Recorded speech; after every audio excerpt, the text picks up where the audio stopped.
Hello, welcome. I'm Scott Miller, staff writer for Supply Side Food and Beverage Journal, and welcome to Failing Forward, Lessons Learned in the Lab.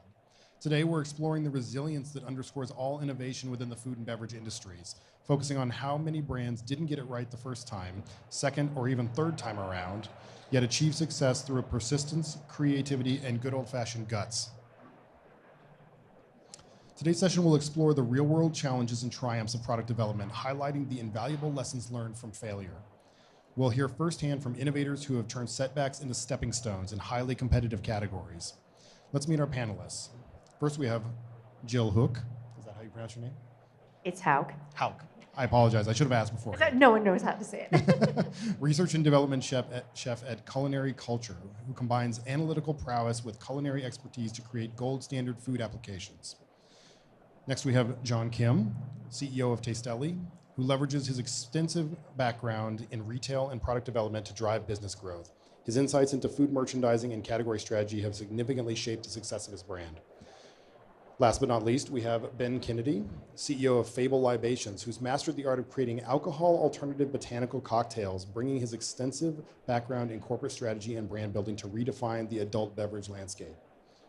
Thank you for joining us, all of you. So during this conversation, our panelists will speak about pivotal moments of failure that led to key insights and eventual breakthroughs, how they adapted their strategies in response to setbacks, and the role of creativity and innovation in turning challenges into opportunities. We hope their stories will inspire you to embrace the iterative process of product development and see the value in every attempt regardless of outcome. So I'm going to start out this session by just asking our panelists to kind of tell their story. And we're going to start with you, Jill. So if you wouldn't mind, just take it away. Sure. Hi, I'm Jill Hauk. I am a research and development chef. I've been in the industry for 20 years. Started off as a caterer and personal chef, and then got into product development, worked as culinary director for an ingredient supplier, and then recently went back into consulting. Thank you. Hi, my name is John Kim. I'm the CEO and at Tastelli. We do essentially squeezable jelly pack item.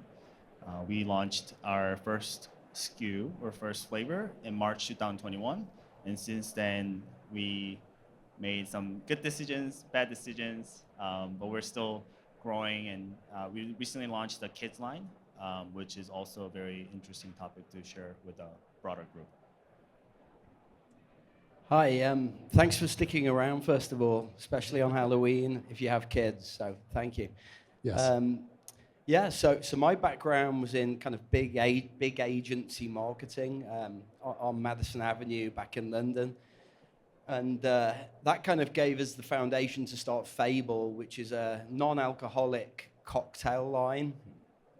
It's built on the premise that these little mobile phones that we're addicted to makes us all more anxious than we've ever been. Equally, we're all more conscious of the impact of alcohol than we've ever been.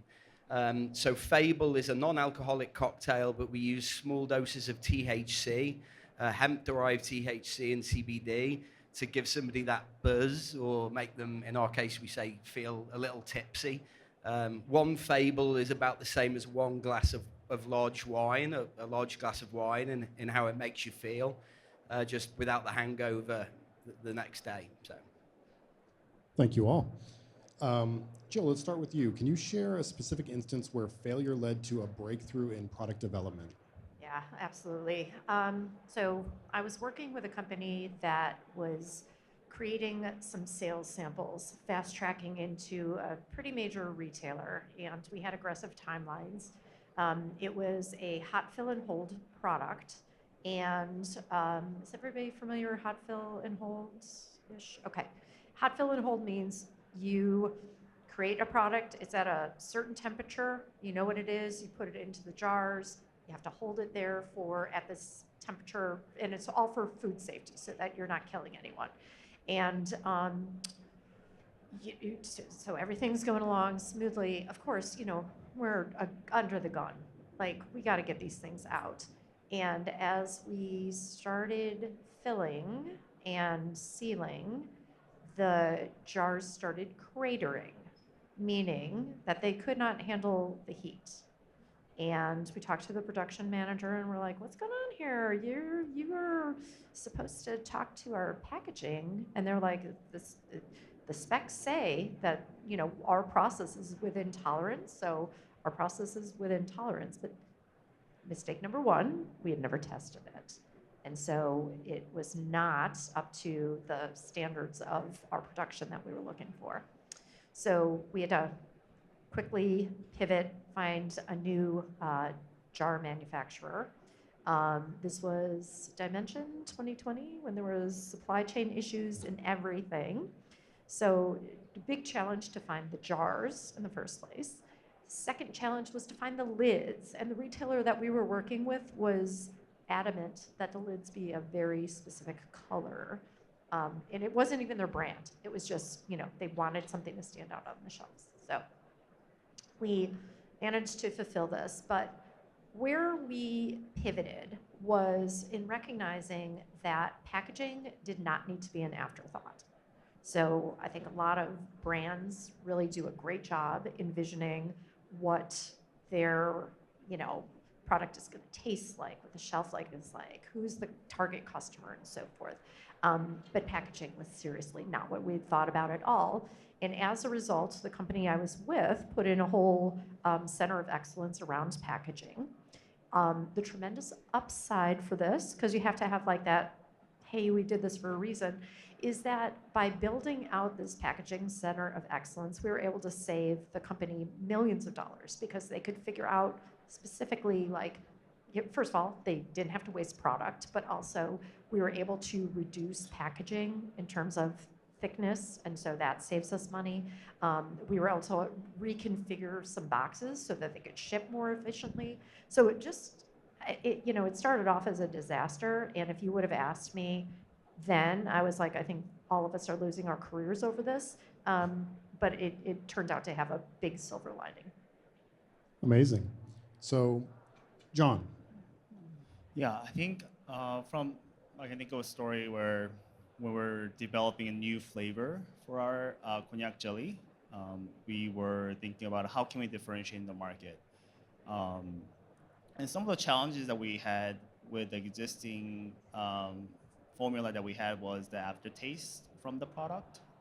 And my goal in terms of developing a new product, taste is number one and always the king for developing a new product.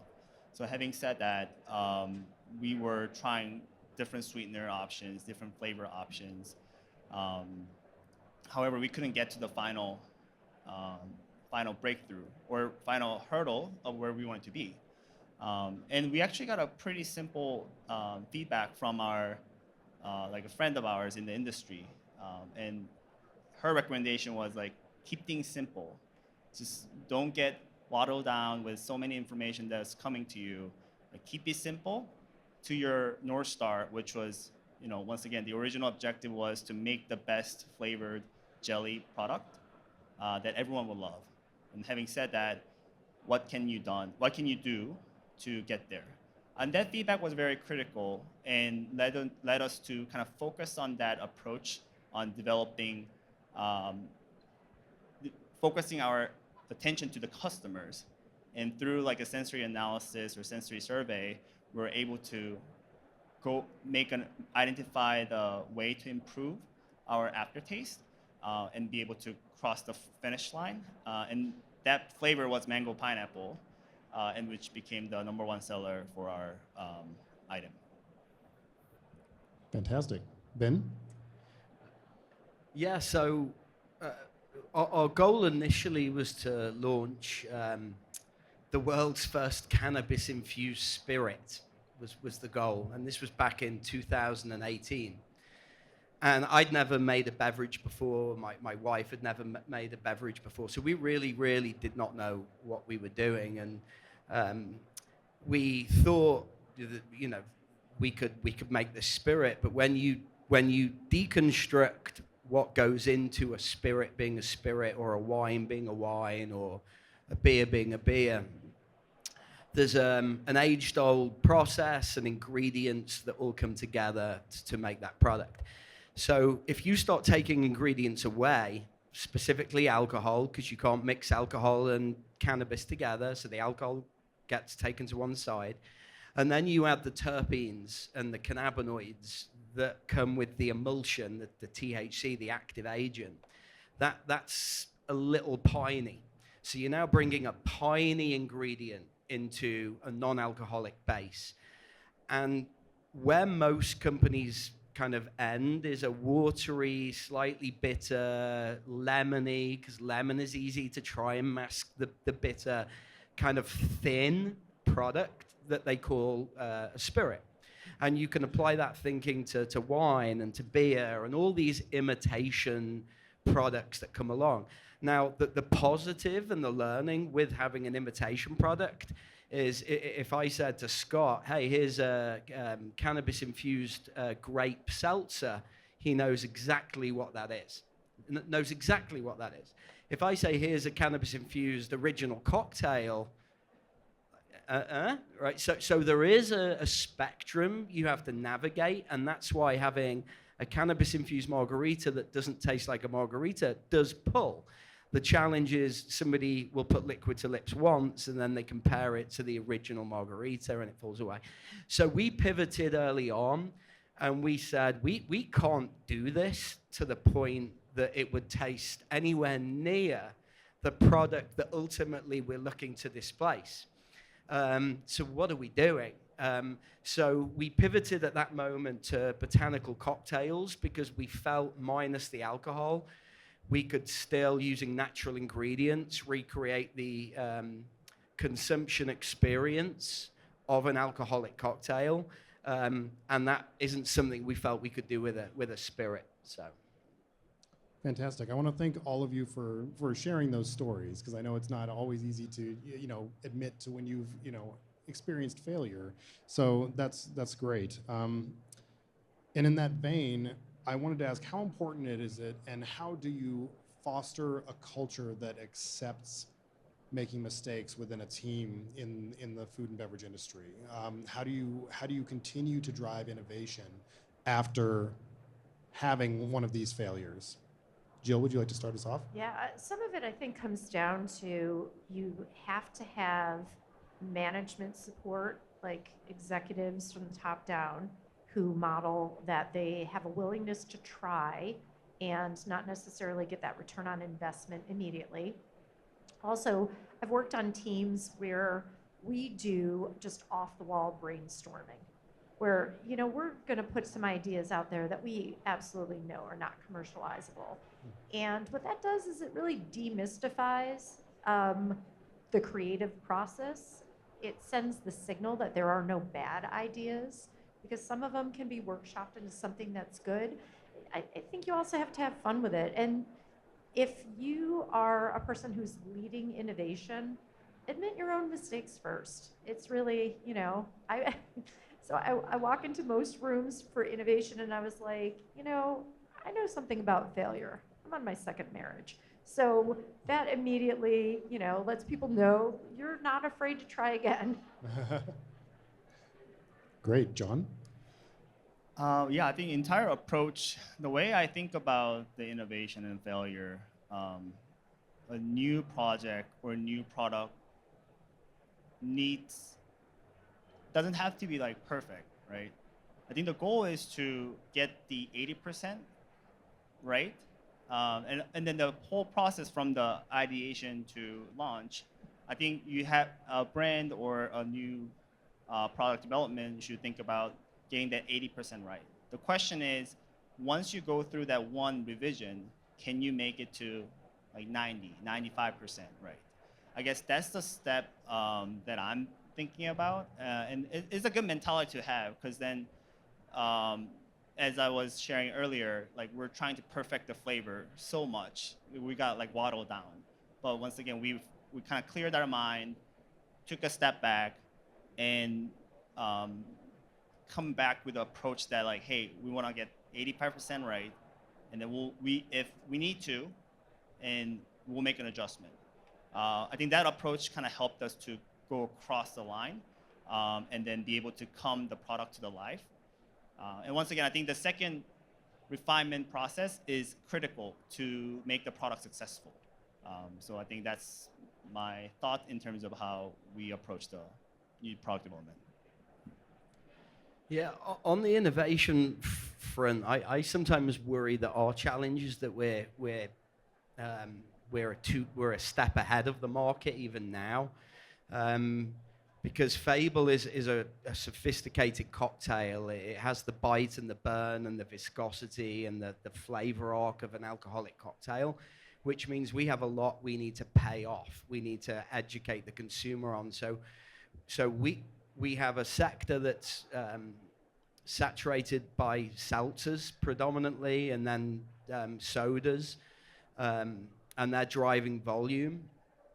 And we probably come into play when people are more comfortable with the sector and they want to expand the taste profile.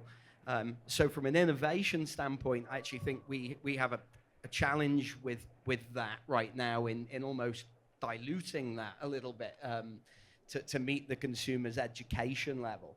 And then I think John was absolutely spot on. You know, paralysis analysis is real in the early days because everybody has an opinion, you know, and you can get wrapped around the axle on, oh my gosh, I thought it was great, but then my Aunt Anne hated it, and you know, my parents flew out and they thought it tasted terrible and shit.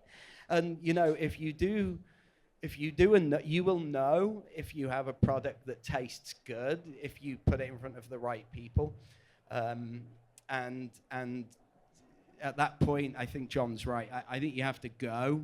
And I think the last thing I'd say, just back to something Jill said, you know, we were blessed to have really active investors, and investors that I could go to and keep myself accountable to. So I'd say, look, I'm not a finance guy. We need a financial model that I know will give me the confidence to present that to people with financial backgrounds. And in doing that, you build swim lanes for funds and for budgets to include product innovation and optimization. And I think if you don't go ahead and do that and really plan almost line for line for line what the next 2 years looks like, the runway, where you're spending money, that will force you to put a number next to product innovation, and therefore you're more likely to go and do it. That's the one learning we found. So you mentioned a little bit about consumers and their perception of failure, but also investors and stakeholders. So what do you do to overcome skepticism from those stakeholders, from those investors after experiencing a failure? There's a lot in the zeitgeist right now where people are talking about if you haven't failed, that means you haven't tried enough. So I think it is pointing out some other areas where within the business maybe you haven't had success the first time around and then you've turned it around. So just explain that you don't necessarily think of a failure. And then I also think you have to classify failures, right? So failure could be maybe the flavor wasn't 100% what we wanted it to be. We got out there with 80% of the market. And then there's like catastrophic failures where you have a recall. So if you explain that a lot of that upfront innovation might get you to a small F failure, but it's going to prevent you from getting to that big F failure, I think that goes a long way with your stakeholders. And then, you know, to Benjamin's point, I think you do have to have a line item where you're like, look, we are paying money up front for innovation, and a certain percentage of that is just not going to work out. You haven't seen what my, you know, the benchtop samples that didn't even make it to this point are like. This whole process is rife with failure. Yeah, I think Jill's comment about, I was thinking about the definition of failure, right? Definition of failure can vary from operators, investors, product development person, or finance person as well. So I think being honest of the definition of failure is very important early on, especially when you develop a new product. Let's say like we just launched the kids line, and our goal was to finalize this project within 12 months, right? And obviously we had a couple reasons why we wanted to go to the market at the right timing, get in front of the buyers in the line review. At the same time, we're a startup, so we have a limited budget. So we don't have unlimited budget or time to play around with this new flavor too. So having said that, if I'm just thinking from an operator's perspective, launching or canceling the new project is not a failure too, right? It's just a smart decision to not launch a product for whatever reason. So as long as it's not a catastrophic event that you're mentioning, which it doesn't happen, knock on wood. As long as that's not happening, I think the definition of failure can change. And then instead of balancing the expectation from a stakeholder to investors, that also can be managed. So nothing's a true failure, in my opinion. It's a part of the journey as a product development and also part of the industry journey as well. So that's my take on it. And it's a good segue because one of our first investors said to me, Ben, your sole job for the next 3 years is to build belief. Build belief with investors, build belief with retailers, build belief with distributors. We've got to gradually build belief. And the second thing he said to me was, don't only communicate with investors when you're asking for something or when something's gone wrong.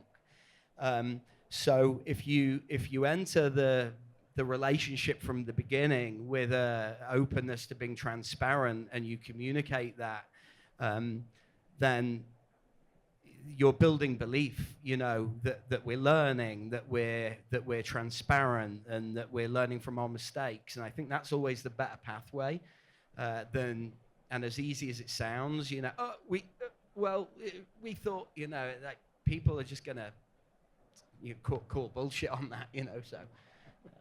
So I think we're going to take a little break to see if, there's not too many of you, but if anyone in the audience has any questions. Anyone? Thank you. So this is, Benjamin, you mentioned something that I'd love to get everyone's thoughts on this, is you're ahead of the market, right, a little bit. So we're in a similar boat where we're trying to introduce something, a different concept, right? So I would love to hear your thoughts on how do you approach that evangelical type of approach and educating the customers, and what's your philosophy and strategy on that? So it's a great question. So a learning we have as of today that's top of mind is we fumbled our Tennessee launch. Because when you're in that moment of getting something on a shelf, everybody's so excited to get it on a shelf. Oh my God, the distributor's buying it? Like, shit, you ever take the photo of the product on the shelf with you forget that that's just 1/3 of the job, because it can sit on the shelf and it can sit and it can sit. So going in with a 360-degree marketing plan, and in our case, that's calling local print as part of PR, finding 5 bars in the East Village to do food pairings with, finding 10 influencers, having POS ready to go, right? Digital files that retailers can print off like right there and then. Really, really like elementary stuff.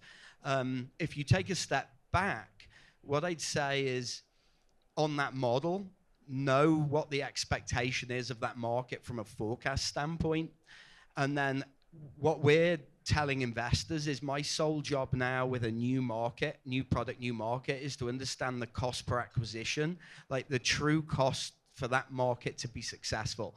And if you can do that in 5 markets and resist the urge of FOMO, oh my God, they're in California, we need to be in California. Well, maybe you don't. Maybe you just need to be in your 5 markets. You learn the cost per acquisition, and then you go to the market and you say, we know it costs X to activate successfully, That's now pure scale capital, and you're mitigating the risk because you've got the data at hand. You know, that's what we're finding. And we don't have the answers right now. We're still figuring that number out ourselves. It keeps going up by the day. Great. I saw you nodding, Jill. Do you have anything to add? Yeah, I mean, everything Ben said is spot on. I would say over and above that, become obsessive about the people that you have in your target market. And what are the drivers behind their purchase? You know, what problem are you solving for them? And, you know, we're going to assume your product is delicious and they will repeat buy once, but it's that first piece of understanding the problem that you're solving and also understanding that you're not going to create something that everybody loves. John was telling us that there's a percentage of the population that doesn't like the texture that he provides his product in. So, yeah, I think trial and error is probably the best answer, but I think smart and quick trial and error, like I think tech industry calls like agile method, but I think it's very relevant to life or work, especially in the food industry too, because I think even big CPGs, they don't just launch an item and then go to national right away. Like Kraft Heinz, they launch, let's say, new SKU, try at Kroger, one division, Midwest, and then get the response.